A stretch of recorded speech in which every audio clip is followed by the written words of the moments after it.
Hey guys, it's Ryan. It is Tuesday morning. Just wanted to share a story with you about the hand of God. I was going to get some footage of where I'm driving here. You can kind of see it in the windows, but I'm leaving the campsite. I'm in distributed camping just south of Lake Tahoe. But the windows are all pretty dirty, so doesn't look that great. Anyway, so I got here last Tuesday and I was stressed. I was extremely tired, stressed on money, stressed on, what I'm doing, just trying to listen to God and, get through this and see where my spot is in life. Sorry about that. So we got here, got the tent set up. I remember very little. Since the liver disease, every once in a while I have an ammonia buildup. The ammonia causes blackouts, causes me to not know kind of where I'm at or what's going on, but it hasn't happened bad in quite some time. So I thought I'd be safe as long as I watched it. Abel can detect it, my dog, and so I thought that we'd be okay. Well, I kind of came to in a neighborhood in Bear Valley, which I had never been to before. And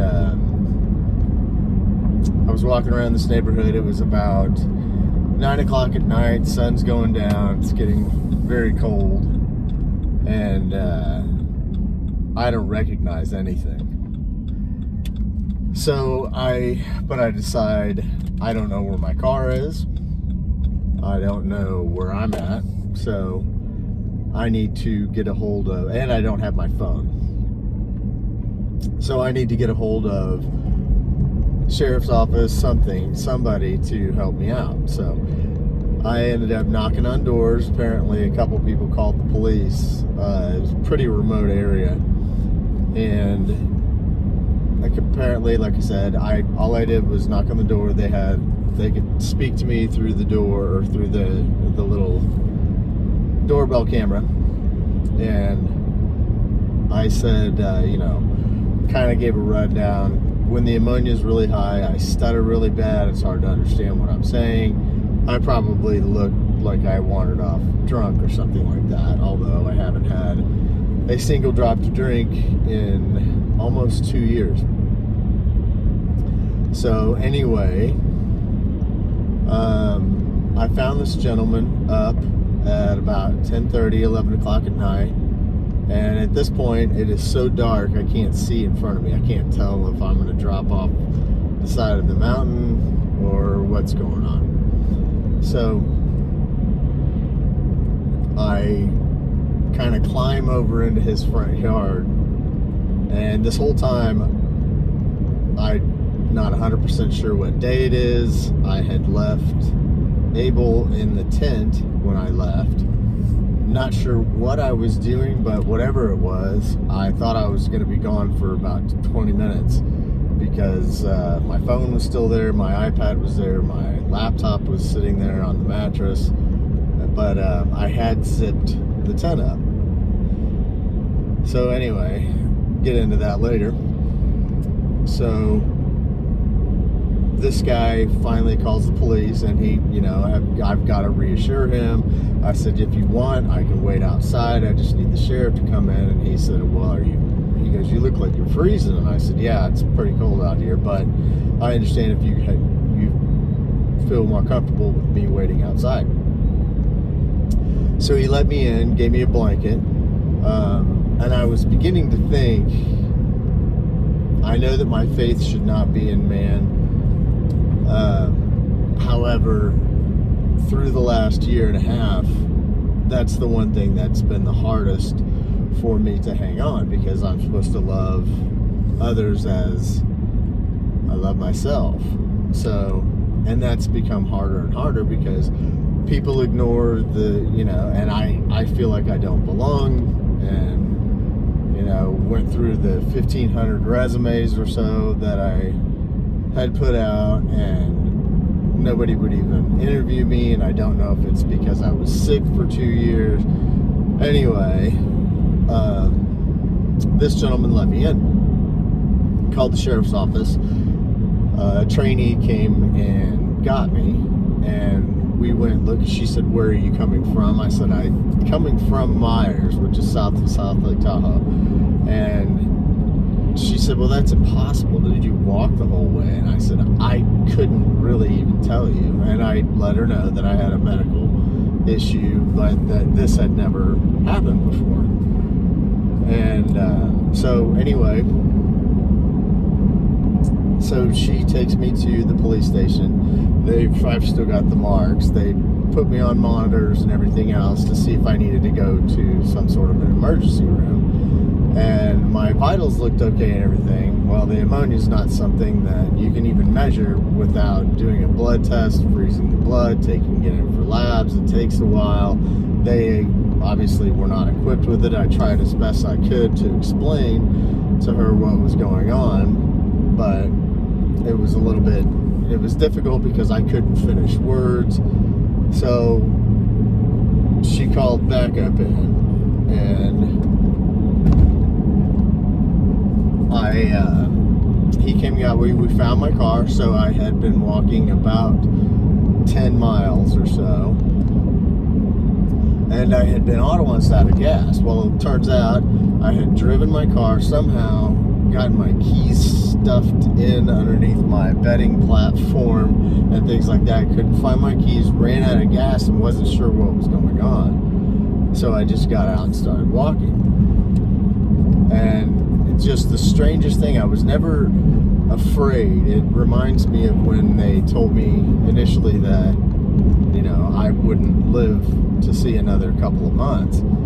And I looked at them and I said, "You're wrong."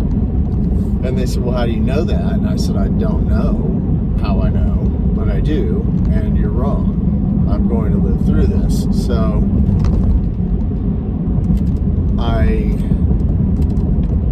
they brought me back to the car. They ended up getting me enough gas to take me to this gas station. This area was so remote. The gas station was only open from like 11 to 7, and it was a resort. So anyway, I ended up finding my keys. I had a pay waiting on me the next morning, which thank God. Incoming call. Press Uconnect phone button to answer. Sorry about that.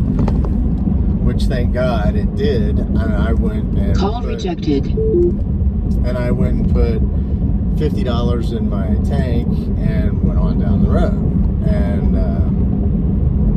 it turns out I had been driving close to 2 hours on one of the most, and I spent over 6 years up here in the mountains, and one of the most treacherous roads I've ever seen. There's no way that I should have made it. There's just no way. I would have been going 10 miles an hour if I had not had the ammonia episode, if it had not been getting dark outside. So, anyway, I may need to finish the story here in a second. So, I'll be back with you guys. Okay. Sorry, everything's got to happen as soon as I turn the camera on. So they put me enough gas in there, brought me over to the gas station that was barely ever open. So I went over. There was a lady there that next morning finally found my keys. I just ended up sleeping in my car. The whole time I'm thinking it's Wednesday, it's Thursday. So make it back after a few hours, and I'm just dumbfounded, and I still don't have my phone, so I wasn't able to call anybody and let them know I was okay. So and they had told me to go kind of the wrong way, and I got to Gardnerville, which is on the other side of the mountain, as Tahoe, and I don't know if you know who Alistair Begg is, but he's an Irish pastor, and he started reading from the Bible. And so as I'm going up Kingsbury Grade to come down into the lake. So I come by finally, and I'm listening to it, and everything is just hitting home. Everything is just right there. And I finally get back to the campsite. My dog, who I've had for 6 weeks, no leash, had kind of torn his way through the zipper, so the zipper's kind of goofy, but he was just laying on my air mattress, laying on my bed, and apparently somebody had called, and the CHP, the California Highway Patrol, had been by to check on him. They gave him water and things, but he would not go with them. So I ended up having to talk to them. They had taken some other medications that I had in the tent. Anyway, I say all this to say this. A, there's no way that that should have worked out. It felt very much like the first time when I was born again. And I even prayed. I said, you know, if Abel is still there, or if I see him while I'm at the campground, then you know, I'll know that you sent him to me. And he was just laying there. So, and I met up with the police, and you know, I was called irresponsible, not by them, but by a couple of friends that I've got that I spoke to. My mom was freaking out, and I said, before you lose it, I said, think about what happened, and I'm still here again. So those are the kinds of things. I know people want a job, and they want, you know, money, and they want a status position, you know, and things like that, or they want a lot of friends, or they want approval from people and things like that. That was God speaking. And I learned a lot of lessons that day, and I'm going to try to disperse those throughout. But anyhow, today we are going to go to Emerald Bay and Kiva Beach. I'm not even sure if he'll get in the water. He won't play with the ball. He's probably the weirdest dog that I've ever seen. So anyway, got to stop up here and get gas, and then I'll try to get everything edited later and get this out this week. All right, guys, God bless.